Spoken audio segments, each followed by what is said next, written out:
Hi, this video will demonstrate the basics of FitnessEMS. You're able to download a FitnessEMS app through the iOS or Android, so do so if you haven't already. You can actually use the app, or you can use the web browser just through your normal browser on your mobile phone or tablet or even PC if you have one. The same login details apply. In this case, what I've got here, these are all the icons I use to do my work. On the right hand side there you can see FitnessEMS with the F on it, the F icon just here. So with that one, if I just click on that, and that'll bring up the FitnessEMS app.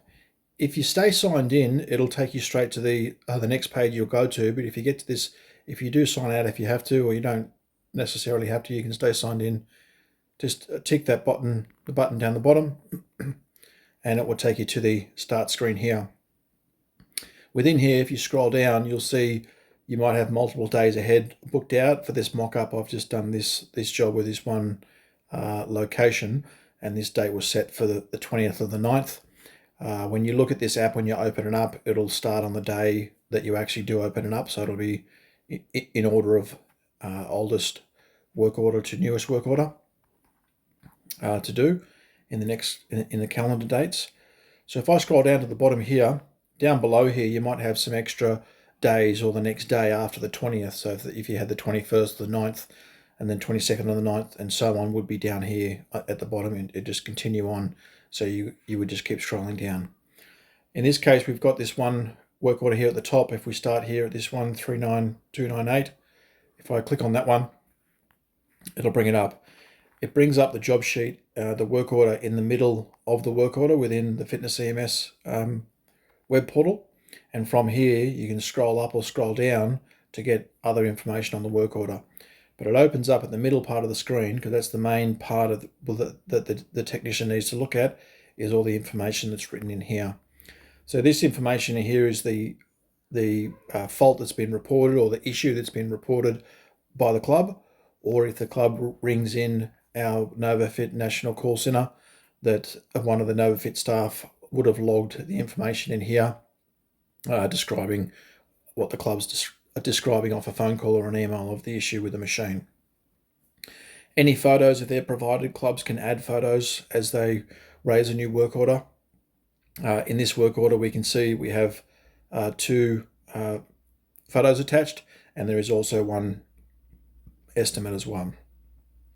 If I click on these photos, if it says 0, it means there's no photos, so you don't need to click on it. But if there's 1 or 2 or 3 or whatever photos, you can click on them, and it'll show you the part that's broken or whatnot. In this case, these photos, and there's a video as well, is what's been reported from the technician on the day, photos they've uploaded. So this photo will show you the serial number of the machine. It'll show you here, and also it shows the model details here, and also up here as well.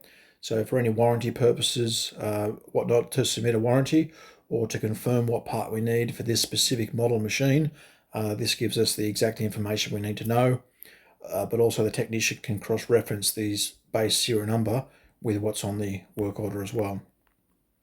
So at the bottom of your phone, if you've got that back button on your actual phone yourself or a tablet, hit the back button, and then down here we can actually click this close button down the bottom, and that'll close the photos and videos if they're attached.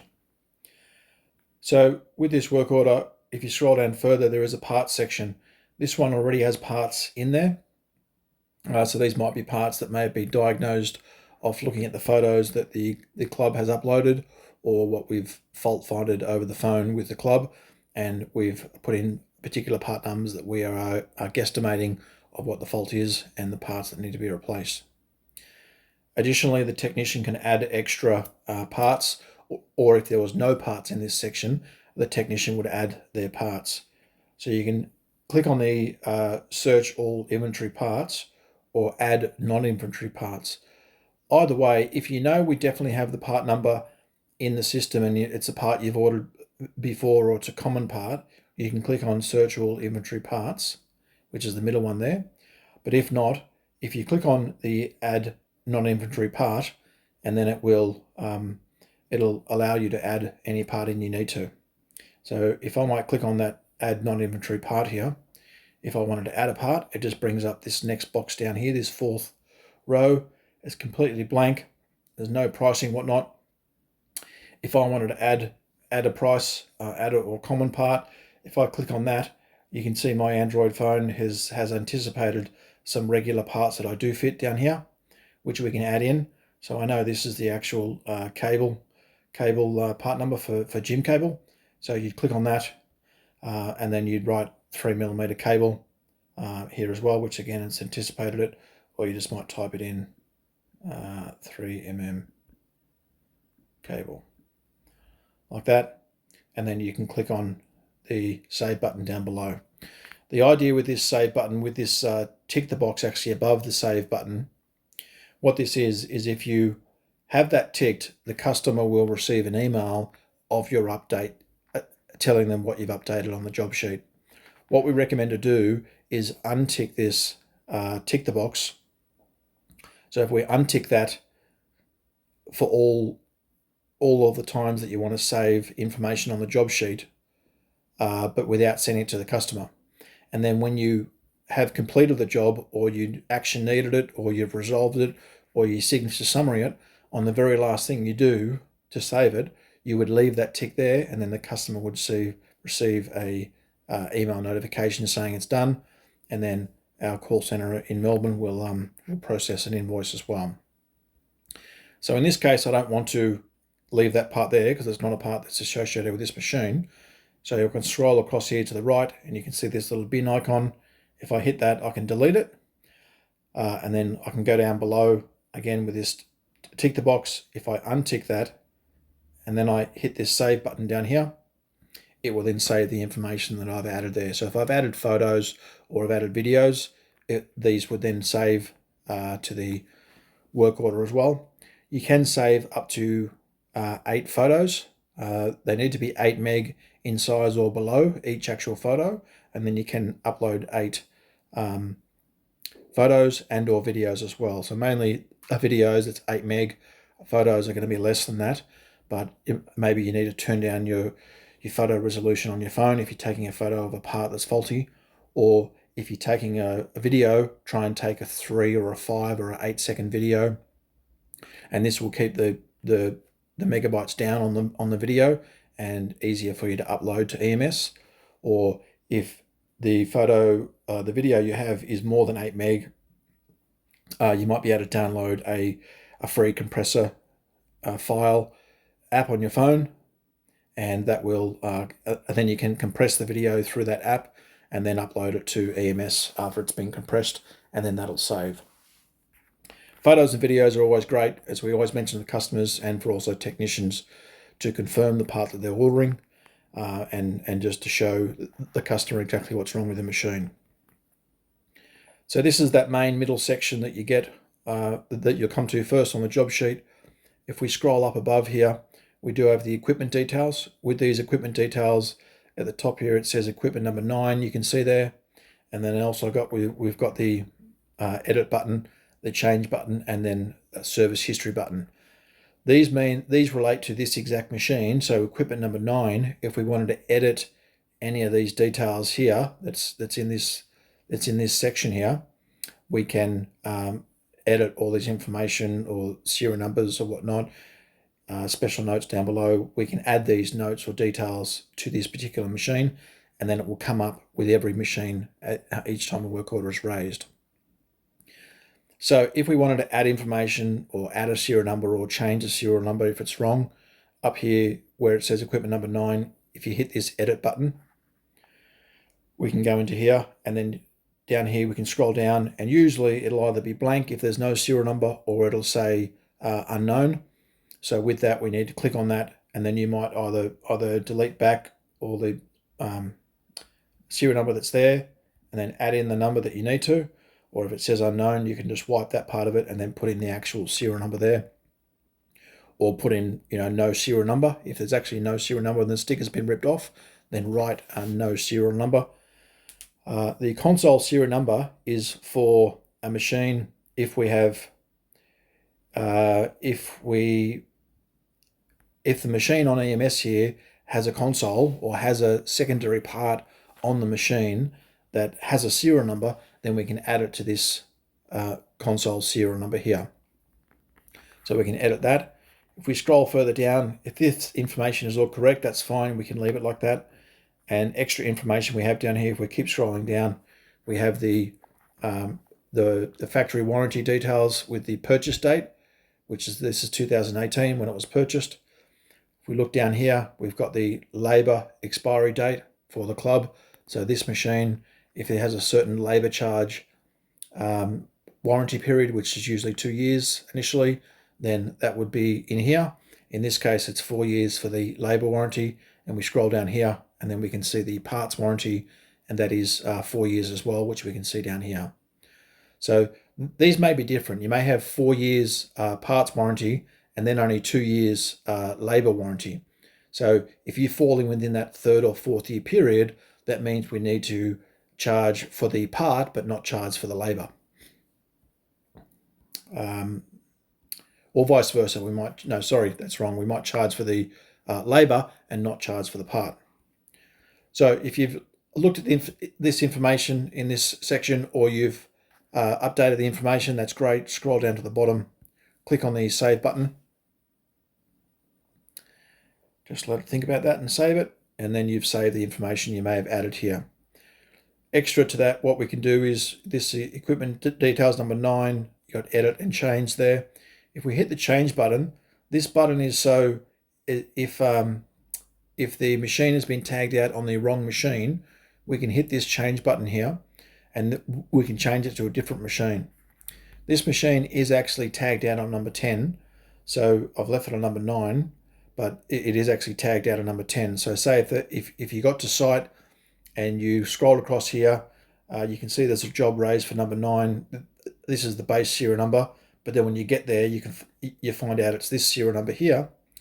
Then what we have to do is you can come down to this list and scroll down to the machine that it actually is. Check the serial number that's correct. Say, yep, it's this second one down here. It's the second recumbent bike on site.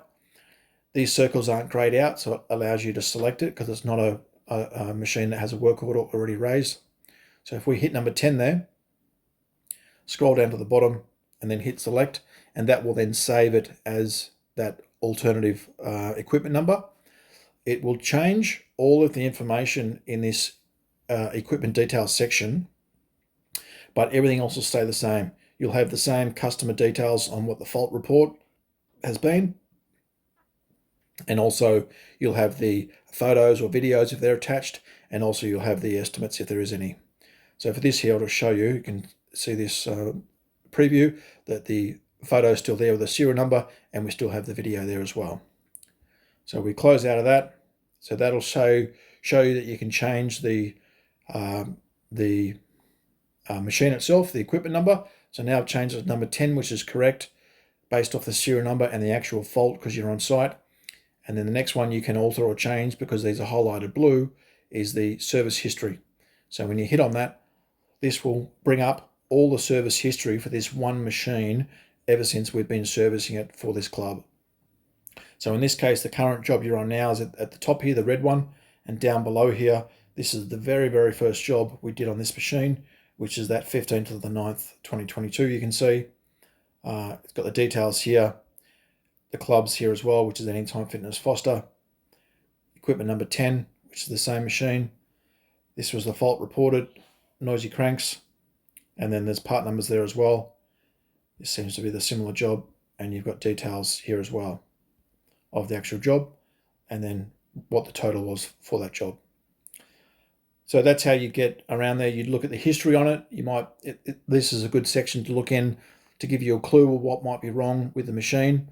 You can hit the back button at the bottom of your screen on your iPad or iPhone or Android. Just hit the back button on your phone as you normally would. You go back to this section here, and then you know you're on that top job here. So we can just click on that, and it will take you back into that actual job, which is your current job you're on now. So that's some details on how to edit this top section of the equipment details. If you're doing a specific work order for cardio equipment, it is good to add the usage hours here and also the distance the machine has done as well. This gives us a good indication of how old the machine is how far it's been. Bikes, an average kilometres for a heavily used bike is probably up over 100,000 kilometres is the average heavy use for a bike. Heavy use for a treadmill is probably around about 45,000 kilometres for a treadmill. So people just tend to ride longer distances on bicycles than they do on exercise bikes than they do on treadmills in the gyms. So in this case, you might click on the usage hours here once you log into the back end of your cardio equipment there, and then you might put in here 500 hours of time and, whatever, 22,000 kilometers, something like that. So whatever those numbers are, you can put them in. A good rule of thumb is when you put a couple of details in here, a bit of data in here with hours and distance, and also you might add a part number down here as well. What you then want to do is scroll down to the bottom and hit on the save button. We tend to find with this EMS app, if we do too many things without saving it, or you click off this screen on your phone or on your tablet, and then you come back to it, it won't have saved the information that you put in there. So before you click off the screen or you put your device down and it goes to sleep mode, best thing to do is to hit this save button down below here. But what you also need to think about is that with this tick the box here, this tick the box means that if that is ticked, that the customer will receive an update on the information you've just saved or added to this work order. So as you're progressing through the work order and you're adding information, you do a bit of work, you add more information, what you want to actually do is untick this for those times, hit the save button, and this will save the information. It'll save your photos. It'll save the serial number you may have uploaded if you change the serial number up here. It'll save all those information, but it won't send the customer an email. So we're not bombarding the customer with 2 or 4 or 6 emails just on the one job sheet, the one work order, and we've got multiple work orders on that site. Then that one club could get 15 emails, depending on how many times you save information. When you get to the very last step and you're either going to put the job back to action needed, or you're going to resolve the job, or you do signature summary, what you can then do is leave this tick here, and when you leave the tick there and then hit save, and it will go out of your silo and into our national call center in Melbourne, then they will process an invoice. The customer will then receive the update if you leave that tick for the last time when you're going to close the work order or put it back to action needed. So up here, this status section here where it says status, here we can click on this expansion screen here, and this will show you all the different details on other times and when this job's been processed, and any updates we've added to this machine, any notes or whatnot, part sending from Victoria, estimate required, only one call out fee. So any special details we can put in there, any notes or comments we can all put in there. This is the location code for the gym because we probably have to register the console since we're fitting a new console, and so on. So there's details there.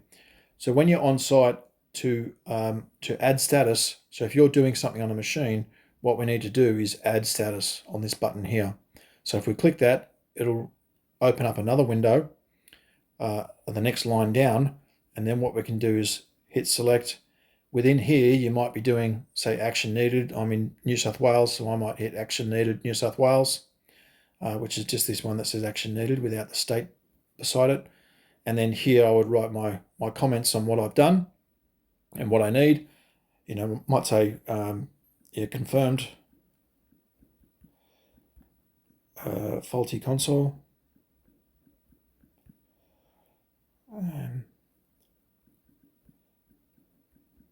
See pics.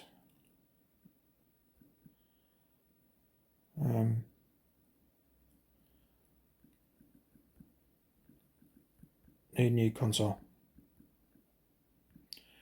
Something like that. You'd write down whatever you've done, whatever you have found the issue with, or the clunking or grinding noise, you've found the noise, you've tightened, you've lubricated. Just write down exactly what you've done, exactly what you've tested. If you're going to return to the site, we might want you to add, or we definitely want you to add in the time that you would estimate you'd need on the return job to do this job. So in this case, I've requested a new console, which if we scroll up here, we scroll up through this add status section, we can see up here, we've actually got the console here, and we've got a console, we've got a pulley and a right-hand crank. So say if that may take, say, an hour and 15 minutes. So in this status section down here below, which is this last one here that I'm adding in myself, you might put in here after these return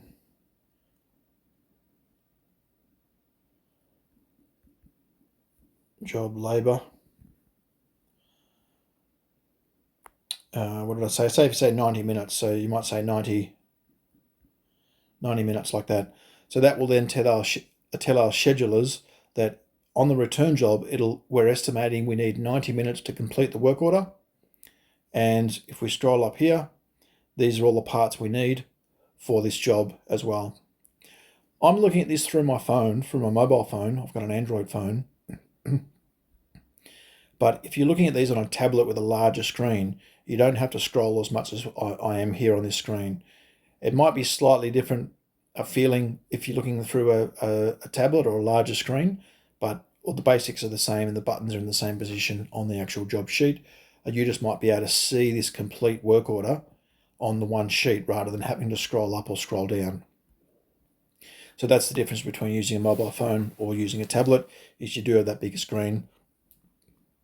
You can see this complete work order in one snapshot in one screen. Some guys like using the phone because then they can just have their phone in their pocket. If you need to search for work orders, for spare parts for work orders, and you're looking up diagram schematics or whatnot, if you do that on your tablet, it's a bigger screen and you can zoom in and zoom out a bit easier. Whereas with the phone, it's probably a little bit clunkier, but some guys have gotten used to looking up even part numbers through your mobile phone as well, because then you can also copy and paste the part number out of your phone if you're looking at the diagram schematics, and then paste them in to this lower section here where the parts are. So these are just steps on how to navigate through this system. I might do a couple of other videos with a couple more in-depth information. This very top section here is just all the customer address details. So the technician may look at this part. You may come to this part here, and if you press and hold on the address bar there, you scroll down, down here to Foster, and then you can click on that and copy that information, and then you would go to your navigation app, your Google or Waze, whichever map application you use, and then you'd paste the address into the maps there, and then you can go to that site and navigate there. You can call the customers here as well. So again, here you could press on this, click on it, and then you'd highlight the mobile number like that. And then on my Android, it says to call. It'll direct me to call, so you can call that. Or if you don't get the call thing straight away, if it doesn't recognize if it's a number, click on your extra 3 dots there, and then you can copy the mobile number and then go to your normal phone and then call the club and tell them that you're on your way, or you've got the job and you'll be there the next day, and confirm a time with the club. Emails are here too. These are all hyperlinks, so if anything's in green, it's a hyperlink, so it'll take you to another page. But in this case, if you click on the email address here, it will take you to your Outlook email, and you can email the club straight away as well, and then copy in your scheduler for details on the job as well.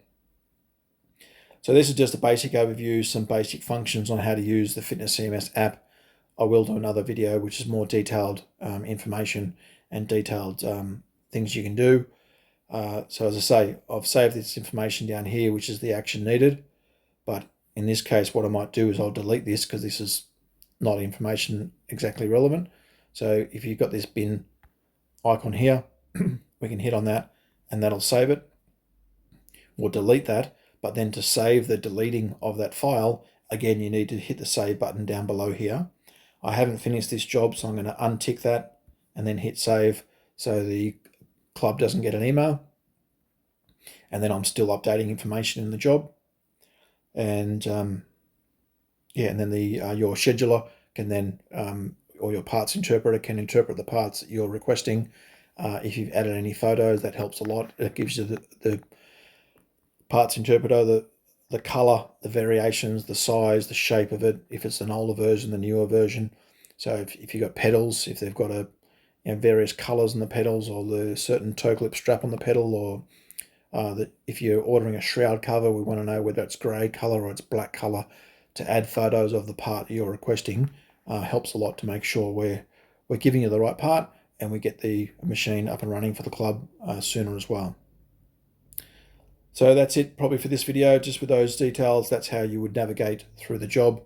To close the job, what we would do is, once you've added this information down here, you've clicked on your add status, you click on this, you're either going to action needed the job, which is this one here, or you're going to, if you scroll down here, you're going to do your resolved. So if you finish the job, you might resolve the job down here.